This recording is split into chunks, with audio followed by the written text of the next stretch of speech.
మన చరిత్రలో రావణుడికి అభిమానులు ఉన్నారు, కౌరవులకు అభిమానులు ఉన్నారు. మన దేశ చరిత్రలో గాంధీని చంపిన గాడ్సేకి అభిమానులు ఉన్నారు. అలాగే మన తెలుగు రాష్ట్రాల్లో రాజకీయ వెధవలకు అభిమానులు ఉన్నారు.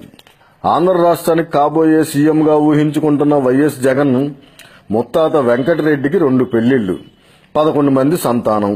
వెంకటరెడ్డి బడిలో గంట కొట్టేవారు, రాజారెడ్డి కాంట్రాక్టర్ దగ్గర కూలీగా చేసేవాడు. రాత్రి వేళల్లో ముసుగులు వేసుకుని ఎన్నో దాడులు, హత్యలు చేశాడు. రాజారెడ్డి, రాజశేఖర రెడ్డి, జగన్ ఆంధ్ర, రాయలసీమ, తెలంగాణ ప్రాంతాల్లో ఎన్నో వందల కుటుంబాలను చంపి పొట్టన పెట్టుకున్నారు. వెంకట నరసింహ అనే గనుల యజమాని కుటుంబ సభ్యులందరినీ రాత్రే చంపి రాజారెడ్డి కోటీశ్వరుడయ్యాడు. రాజారెడ్డి నేర సామ్రాజ్యానికి అడ్డొస్తున్నాడనే కారణంతో ఓసన్న అనే గిరిజన్ని చంపినవాడు. బలపనూరు గ్రామంలో చేసిన వెధపనులకు రాజారెడ్డి కుటుంబాన్ని గ్రామం నుంచి బహిష్కరించారు. రాజారెడ్డి జైలు జీవితం గడిపాడు, వైఎస్ జగన్ జైలు జీవితం గడిపాడు. మన చట్టంలో 100 మంది దోషులు తప్పించుకున్నా పర్వాలేదు గాని ఒక నిర్దోషికి మాత్రం శిక్ష పడకూడదనే లొసుగును ఉపయోగించుకుని వేల కోట్ల ప్రజాధనాన్ని దోచుకున్నాడు. శిక్షలు పడలేదు కాబట్టి నేను చాలా మంచివాడిని సమర్థించుకుంటున్నాడు. నిన్ను ఒక్కడిని అరెస్ట్ చేయడం ఏంటి? నువ్వు దోచిన సంపద అనుభవిస్తున్న నీ తల్లిని, నీ భార్యని, నీ బాబాయిని అరెస్ట్ చేయాలి. పేదవాళ్లు భార్యాభర్తలు గొడవలు పడితే ఫ్యామిలీ మొత్తాన్ని అరెస్ట్ చేస్తారు. నయవంచకుడు, హంతకుడు, మోసగారైన జగన్ను అభిమానించే ముందు మీ తల్లిదండ్రులను గౌరవించడం నేర్చుకోండి. వీడి సీఎం అవుతానంటే ఓట్లు వేయడమేనా? జగన్ గారి తాత నరహంతకుడు, జగన్ గారి బాబు నయవంచకుడు, జగన్ తాతను తండ్రిని మించిన లోఫరు, ప్రతిపక్ష నాయకుడిగా అట్టర్ ఫ్లాఫ్. భారతదేశ వ్యాప్తంగా విలాసవంతమైన వేల కోట్లు ఖర్చు చేసే ఇల్లు ఏ వ్యాపారాలు ఎక్కడి నుంచి సంపాదించాం? బావమరిది బావ బ్రతుకు కోరతాడని సామెత ఉంది. జగన్ తన బావనే చంపిన దుర్మార్గుడు.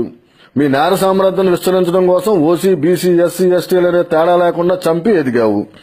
నువ్వు ఆ విలువల గురించి అమాయక ప్రజలకు చెప్తున్నావు. ఏ విలువలతో అసెంబ్లీలో నిలబలకు పారిపోయావో నీకు తెలీదా?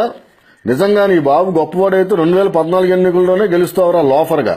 నీ లుచ్చాబుద్ధులు అమాయక ప్రజల మీద రుద్దకుండా నీ అవినీతి అక్రమ వ్యాపారాలను మళ్లించరా.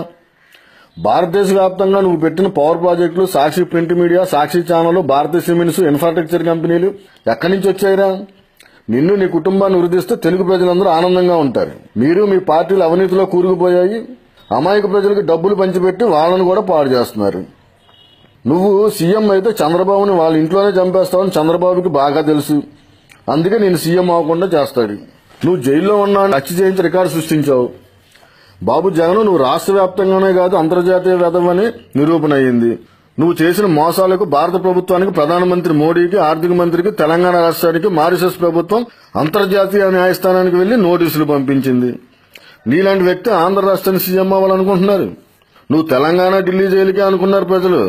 కానీ నువ్వు త్వరలో అంతర్జాతీయ జైలుకు కూడా వెళ్తావన్నమాట. అరే బాబు, నువ్వు చేసిన చీటింగ్ కి భారత ప్రభుత్వం $50,000 మిలియన్ కట్టడం ఏంట్రా? ఆంధ్ర, తెలంగాణ, రాయలసీమ ప్రజలను ఆడుకున్నాం అనుకున్నారు. ఇప్పుడు భారతదేశ ప్రజలందరినీ $50 మిలియన్ కట్టమంటే ఎలా? మాజీ రాష్ట్ర మంత్రులను కోర్టుకు రప్పించావు, ఇప్పుడు కేంద్ర మంత్రులను కోర్టుకు రప్పిస్తున్నావు. ప్రపంచంలోని అవినీతి రాజకీయ నాయకుడు గిన్నిస్ బుక్ లోకి ఎక్కబోతున్నావు. జయలలిత, శశికళ, లల్లూ ప్రసాద్ యాదవ్లకు జైలు శిక్ష పడింది. నువ్వు నిజ జీవితంలో నటిస్తూ ప్రజా సంకల్ప యాత్ర చేస్తూ ప్రజల చుట్టూ తిరుగుతూ ఏం మెసేజ్లు ఇస్తున్నావు? కేసులు నిరూపణ అయితే జైలుకి వెళ్లడం ఖాయం. అమాయక ప్రజల చుట్టూ తిరిగాను కాబట్టి నన్ను జైలు నుంచే సీఎం చేస్తారనుకుంటున్నావు. నువ్వు నీ కుటుంబం చేసిన హత్యలు, మోసాలపై విచారణ చేస్తే కనీసం 10 సార్లు ఉరి తీయాల్సి ఉంటుంది.